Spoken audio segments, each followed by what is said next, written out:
Hello, ഞാനേ ഇന്ന് ചെമ്മീൻ പാൽക്കൊഞ്ച് ഉണ്ടാക്കിയേ. നല്ല എളുപ്പമായിരുന്നു. അതെങ്ങനെ ഉണ്ടാക്കുന്നതെന്ന് ഞാൻ പറഞ്ഞുതരാമേ.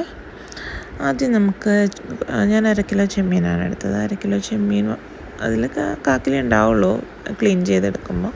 അത് ക്ലീൻ ചെയ്തിട്ട് അതിലേക്ക് കുറച്ച് ഉപ്പ്, മഞ്ഞൾപ്പൊടി, അല്പം മുളക് പൊടി, കുറച്ച് കുരുമുളക്, വെളിച്ചെണ്ണ, കറിവേപ്പില ഇതെല്ലാം കൊണ്ടിട്ട് മിക്സ് ചെയ്ത് കുറച്ച് നേരം മാറ്റി വെച്ചു.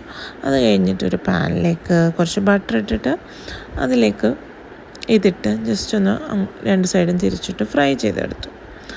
അതിനുശേഷം അത് മാറ്റി അപ്പോൾ ആ സെയിം പാനിലേക്ക് തന്നെ കുറച്ച് ഇഞ്ചി, കുറച്ച് വെളുത്തുള്ളി, പിന്നെ കുറച്ച് കറിവേപ്പില ഇതെല്ലാം കൂടെ ഇട്ടൊന്ന് ജസ്റ്റ് വഴറ്റിയിട്ട് അതിലേക്ക് ഫ്രൈ ചെയ്ത് വെച്ച ചെമ്മീൻ ഇട്ട് കൊടുത്തു.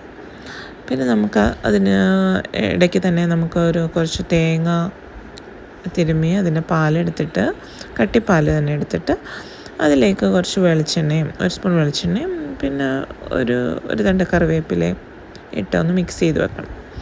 അത് ഈ വഴണ്ട് വന്ന മിക്സിലേക്ക് നമുക്ക് ഈ തേങ്ങാപ്പാൽ മിക്സ് ഒഴിച്ചു കൊടുക്കാം.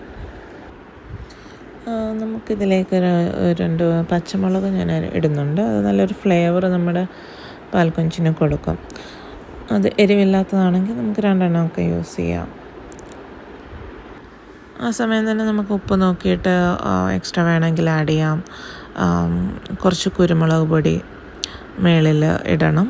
അന്നേരം അതൊരു നല്ല ഫ്ലേവർ കൊടുക്കും പാൽക്കൊഞ്ചിന്. പിന്നെ നമുക്ക് കുറച്ച് കറിവേപ്പില ഫ്രഷായിട്ട് ഇട്ട് കഴിഞ്ഞാൽ നല്ലൊരു ഫ്ലേവർ ആയിരിക്കും പാൽക്കൊഞ്ചിന്. അതിനുശേഷം ഗ്യാസ് ഓഫ് ചെയ്യാം. നമുക്ക് ടേസ്റ്റി ആയിട്ടുള്ള പാൽക്കൊഞ്ച് റെഡിയായി. ഇത്രയേ ഉള്ളൂ. ഇത് നമുക്ക് 5 സ്റ്റാർ ഹോട്ടലിലൊക്കെ കിട്ടുന്ന അതേ ടേസ്റ്റിൽ തന്നെയാണ് നമുക്ക് ഇത് കിട്ടുന്നത്. ഓക്കെ, ഇനി പുതിയ ഈസി റെസിപ്പിയുമായിട്ട് നമുക്ക് വീണ്ടും കാണാം. എല്ലാവരും ഉണ്ടാക്കി നോക്കിയിട്ട് അഭിപ്രായം അറിയിക്കാൻ മറക്കല്ലേ. Thank you.